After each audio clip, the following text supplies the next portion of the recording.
Hirap.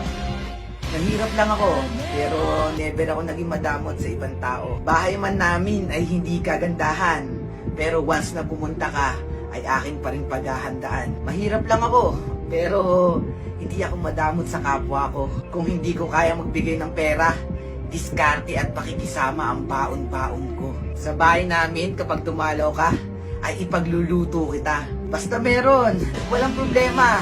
At kung wala naman, ay gagawa ko ng paraan para mapakisamahan ka, kaibigan man o ibang tao ka pa. Hindi ka gaya ng iba, mayaman nga, pero may hindi ka makapasok sa bahay nila.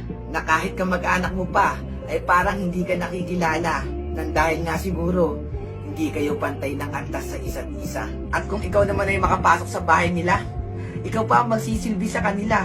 Na ani-alila ka, na ani mo hindi ka dugo at tingin nila. Kaya mga kaibigan, palagi nyo sanang pagkakatandaan na hindi masamang maging mahirap kung mabuting tao ka naman. Hindi ka man sa pera mayaman, at isa pakikisama at napakaraming kaibigan, ay yun yung matatawag nating tunay na kayamanan.